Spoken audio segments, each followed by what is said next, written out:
The inspiring India में आप सभी का स्वागत है। दोस्तों, आज हम बात करेंगे एक ऐसे आईएएस ऑफिसर की जिन्होंने ट्राइबल बेल्ट में जाके एक इतिहास रच दिया। कोरोना की दूसरी लहर पे भारत के राजधानी समेत देश के कई बड़े शहरों पे कहर बरपा रही है।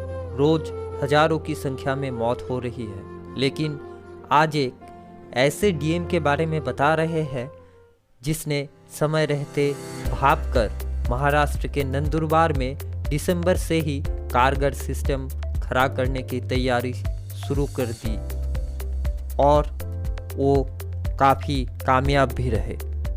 ये है डॉक्टर राजेंद्र भरूच। महाराष्ट्र के नंदुरबार जिला बेहद पिछड़ा इलाका है और आदिवासी बहुल इलाका है। इस जिले के डीएम डॉक्टर राजेंद्र भरूच है। यहाँ पिछले साल कोरोना से लड़ाई के लिए महज 20 बेड थी, लेकिन आज की बात करें तो यहाँ अस्पतालों में 1289 बेड है। कोविड केयर सेंटरों में 1117 बेड और ग्रामीण अस्पतालों में 5620 बेड के साथ ही महामारी को काबू करने के और लड़ाई के लिए मजबूत हेल्थ केयर सिस्टम खड़ा है। साथ ही डीएम डॉक्टर राजेंद्र भरूच की निगरानी में स्कूलों, हॉस्टलों, सोसाइटी और मंदिरों में भी बेड की व्यवस्था की गई है ताकि कोई बेड न मिलने की वजह से इलाज से वंचित न रहे। साथ ही जिले में 7000 से ज़्यादा आइसोलेशन बेड और 1300 आईसीयू बेड भी है। यही नहीं, नंदुरबार में आज खुद के ऑक्सीजन प्लांट भी है।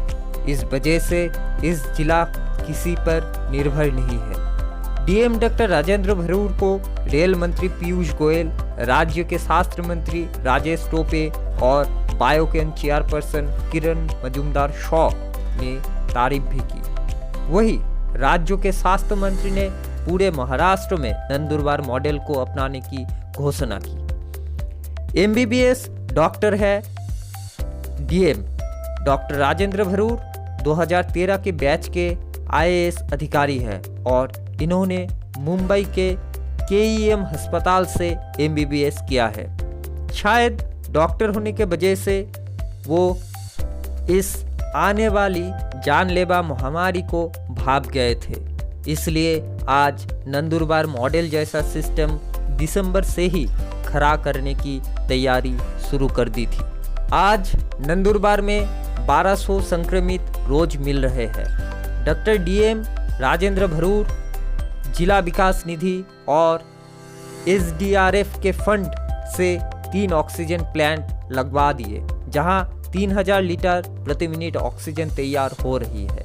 ऑक्सीजन बनाने के लिए लिक्विड टैंक लगाने का भी काम चल रहा है।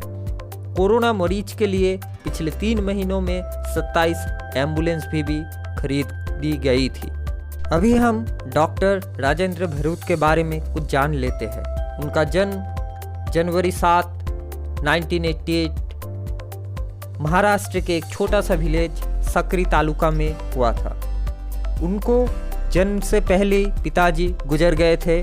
माँ ने उनको पढ़ाया लिखाया था। उनका माँ बेहद ही साधारण घर की महिला थी, जिन्होंने महुआ से बने हुए वाइन उसको बेचते थे।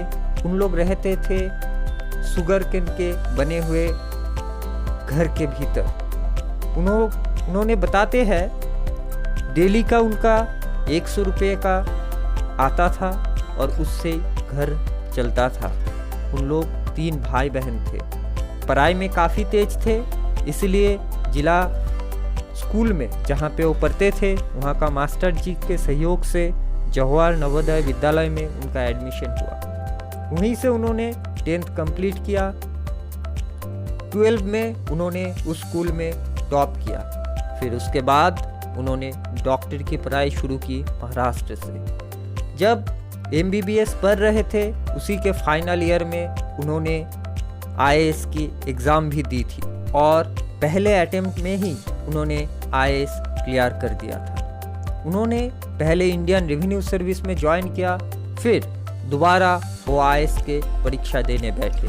इस बार उन्होंने IAS क्रैक कर लिया। मसूरी में उनका ट्रेनिंग हुआ, फिर उनको विभिन्न काम दिया गया और बाद में वो नंदुरबार डिस्ट्रिक्ट के IAS कलेक्टर बने। और अभी डॉक्टर राजेंद्र भरूत देश के एक आइकॉनिक IAS ऑफिसर है। हम लोग शैलेंद्र यादव IAS के बारे में भी जानते हैं जो वेस्ट त्रिपुरा के हैं, लेकिन ये भी एक IAS है। इनका बात जरूर आप लोग पढ़े, देखें, गूगल करें और इन जैसा बनने का ट्राई करें। आज हम हिंदी पे आ गए हैं। आशा करते हैं आप लोग अच्छे रहेंगे, सेफ रहेंगे और कोरोना प्रोटोकॉल मान के चलेंगे। फिर मिलेंगे अगले एक एपिसोड में। आप लोग अगर अच्छा लगता है वीडियो, लाइक और सब्सक्राइब जरूर कीजिए और कोई अगर सुझाव हो प्लीज़ कमेंट में दीजिए। बहुत बहुत धन्यवाद।